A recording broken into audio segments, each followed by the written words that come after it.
In episode 1, we saw the beginning of Project London and them signing 2 new marquee players who proved to be very influential to their victory against Cardiff City.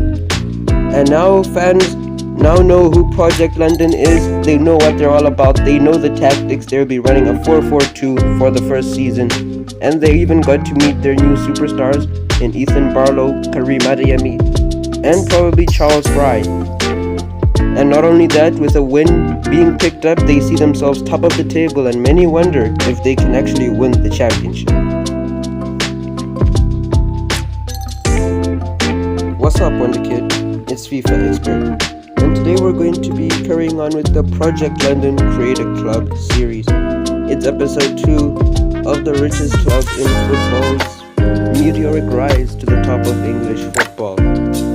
Now, in episode 3, I did make a signing because I asked you guys for tips and players to sign in episode 1. I got a few suggestions, and I did make one signing, but you only see him in episode 3. Today we're going to be facing off against Coventry City. It is going to be the only match of the episode, but before we get into it, there are a few things we gotta talk about.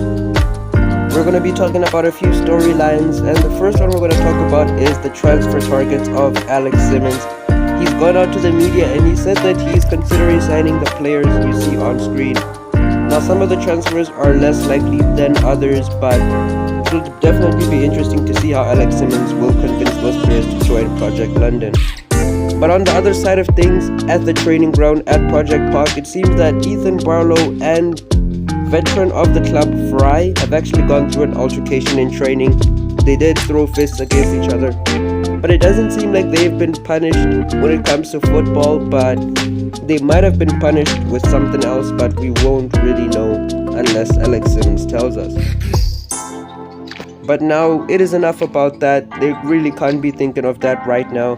Right now, it's all about football, and Project London will face off against Coventry City at home, their first home game, and basically the first time you guys get to see our new home kits. Actually, comment down below what you guys think of the home kits and the away kits. I honestly think the home kit is really cool. The beauty is in the detail for the home kit. And yeah, at home, the match actually started off really well for Project London. We were feeling ourselves. We were very confident. We were playing with confidence, playing with style, and yeah, just being fluid in the build-up play, almost creating an opportunity for a goal. We were just challenging Coventry, just creating opportunities for ourselves. And Karim Adeyemi did get an opportunity on his weaker right foot, and he's gonna just curl that in, hits it in off the post, and that is his first goal for Project London. It's finally arrived. He worked so hard to try to get it last time out, but it's good to see that Karim Adeyemi is actually starting off to just kick off his career properly, as a striker, as a new signing. He's able to just get the first goal that he can for this club. And yeah, that is his first goal in 2 matches for Project London. But of course, the match doesn't end there. We were carrying on. Our defense was actually very solid in this game against Coventry City, and our midfield felt fluid. Our midfield play was actually really good. As you can see, the opportunities being created. Another great pass to Karim Adeyemi's feet, and that's just going to be a simple finish for the young striker. And to go from no goals in his first match to a brace in the second one, that is actually really good. This time around, he's the one standing out. You won't really be seeing much from Barlow or Fry so far, but it is still early on in the game. They can still be kind of influential, but so far it's been all Karim Adeyemi. You could probably say at this point in the match we're just comfortably ahead. It's 2-0 in the first 20 minutes. We're definitely in control of this. It's just been a solid defense, very good link-up play in the midfield, and again, just great offensive power. Karim Adeyemi on the counter-attack, just using his pace. A very fast player, able to cross it in, but unfortunately Moss just could not direct it goalwards. It was a good attempt. It was a very awkward one, and that could have been threatening it if it was on target. That could have probably went into the net, but unfortunately it was not on target in this moment. Moss does intercept the goalkeeper's pass. He's able to take a shot for himself, but he just drags it wide. You can just tell that he isn't really made for those situations. He isn't really a striker. But Moss, again, he went out, trying to basically just control the tempo of the game, trying to create opportunities, just being more influential in this first half. Gives it off to Clifford. Clifford can cross it in. Fry tries for the spectacular, but unfortunately it does not come off. Now Coventry would be on a counter-attack again, but again, Project London's defense is just so tight, so compact. But they still struggled to try to get the ball out of their own box. But they just kept Coventry at a standstill, just kind of dead stopped their attack. And Walsh was able to get in the way of the cross to concede a corner. And now Coventry had an opportunity to make things interesting in this game, and they could have taken it, but the shot goes just a bit wide.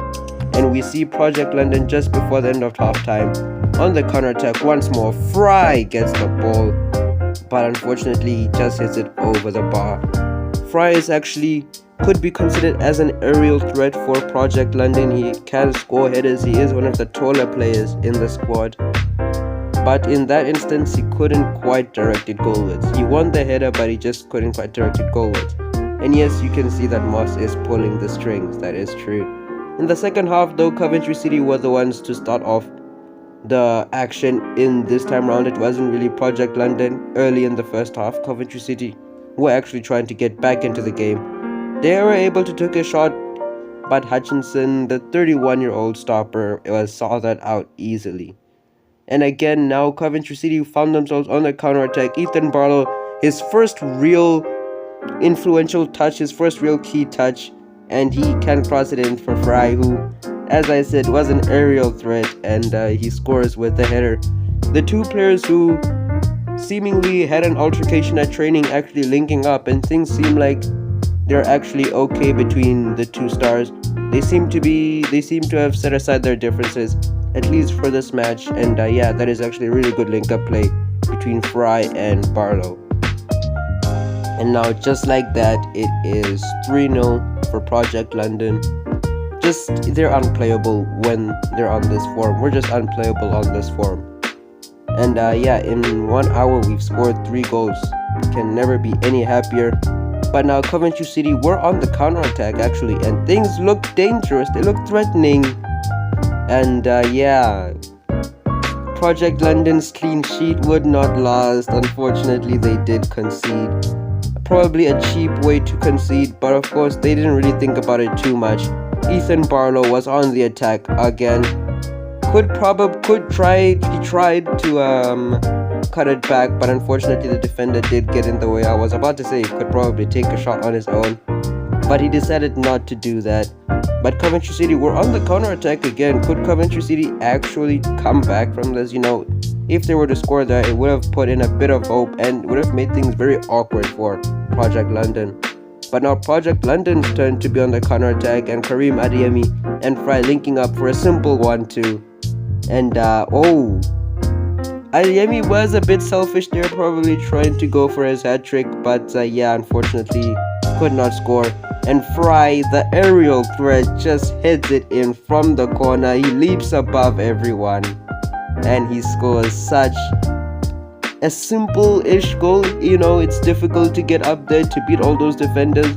It's still a bit difficult to hit it on target, but when you do hit it on target, it should be going in, and that's exactly what it did. The goalkeeper just could not react to it. Did not quite expect Fry to win the header there.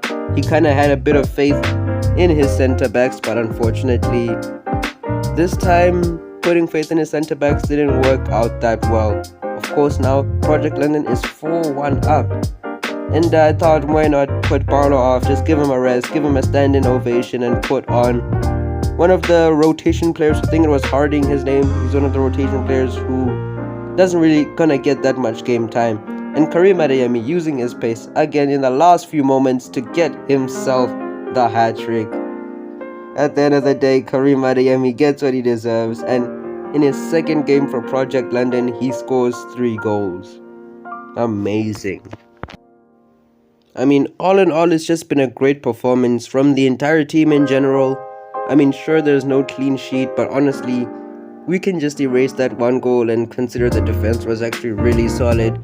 Our 2 midfielders really did control the game and created lots of opportunities for the attackers. Our winger Most likely Ethan Barlow was more influential than Lee, but Lee wasn't really seeing the ball enough to see what he can do. And Adeyemi and Fry just showing why they're probably considered to be the deadliest strike partnership in the championship. But yeah, Karim Adeyemi gets himself his hat-trick in his second game. And now Project London will see themselves top of the table, sticking there with a very, very strong goal difference. Of course, now that is going to be the end of the episode. That's been a great episode. You know, we were able to beat Coventry City 5-1. It was a very comfortable win. Able to see how the tactics play out, seeing how strong they would be. Of course, we did get a transfer offer for Charles Fry, but honestly, I'm not looking to sell him. He's just going to be such an important player for the future. I feel like he's going to be with us until the end. But yeah, thank you guys for watching the episode. I'll see you guys for episode 3 where you will meet our new signing. I'll see you guys, and yeah, enjoy.